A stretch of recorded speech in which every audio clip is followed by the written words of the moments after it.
Have from the House Ways and Means Committee, the South Carolina Congressman Tom Rice with us as well from Capitol Hill. Congressman, good to see you. There are going to be changes, right? I mean, what's the biggest area that you guys have got to hit here before being able to get this thing through?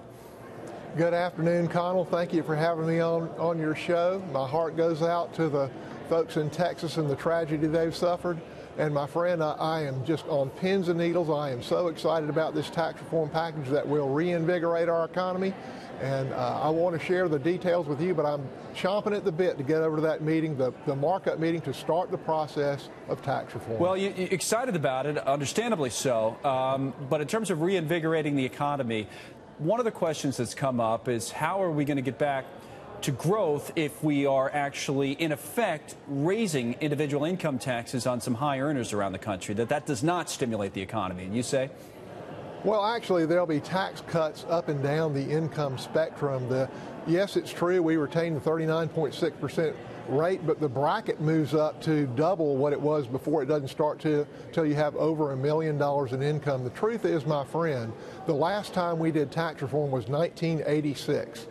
And the middle class today is smaller than it was in 1986, and it makes about the same money as it did 30 years ago. And that's because when we did that tax reform package, we were competitive in the world. But we've sat here for 30 years with that same old stale tax code, and the rest of the world has left us behind. Are you open, and they've taken a lot of our American jobs and our companies. And this tax code, with this corporate tax cut, with this small business tax cut, with this full write-off of capital assets to stimulate our economy, it will make this country competitive. And you'll see our, every economist that we've had in front of our committee says our economy will grow from the lower end of the estimates at 0.4% to the upper end at 0.9%, and that will raise trillions of dollars. I understand, and especially on the corporate side, I understand the argument there.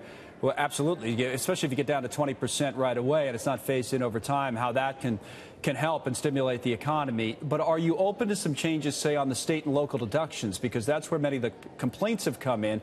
Again, people who make a decent amount of money, well off, not ultra rich in all cases, in states like New York and New Jersey, you know the case by now, are not happy with this, and they say that that's not something they're willing to vote for. Some may be giving in on it a little bit, but are you willing to make some changes there, open to it? Well, we've already compromised somewhat from our original position in that we're now allowing a property tax deduction up to $10,000 in deference to those high tax states. Right. But the truth is, my friend, in the Washington Post, of all conservative bastions, has confirmed this.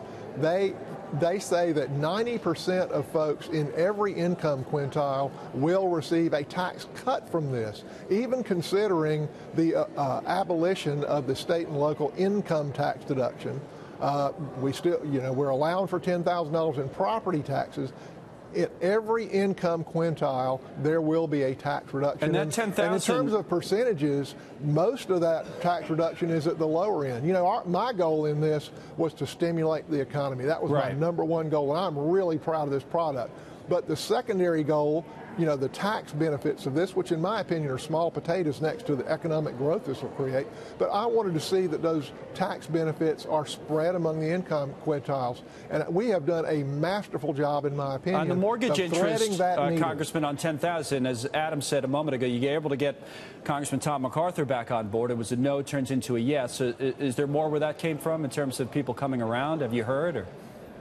My friend, you're conflating it a little bit. What we did was we limited the mortgage interest to a mortgage of $500,000 or less.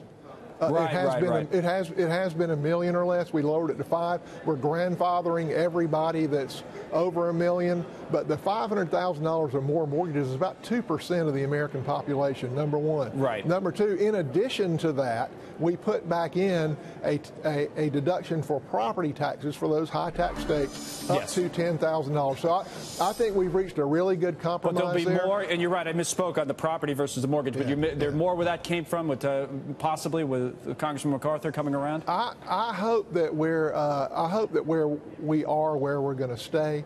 you know, with any complicated bill like this, this is like a big diamond with 1,000 facets, and every one of those facets bothers somebody. So we're going to have to do the best job we can to hold together this package, which again stimulates the economy and spreads the tax cuts among the income quintiles. I think it'll be very beneficial. My friend, we have tried for the last 8 years the Obama administration's plan of bigger government, more taxes, and more regulation. In not one single year in those 8 years did we have 3% GDP growth. That hasn't happened in modern history. That hasn't happened in any administration since 1945.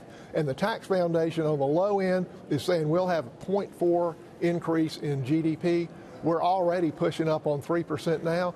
We could get to 3.5% or even 4% perhaps with this plan. So I don't want to back up on it. I don't want to change it in any way that will lower that stimulus. That was my #1 goal. Let's make America competitive. Let's put people back to work. I know you have to get over to that markup session. We appreciate you giving us a few minutes, even when that is just beginning. Congressman, thanks. Thank you.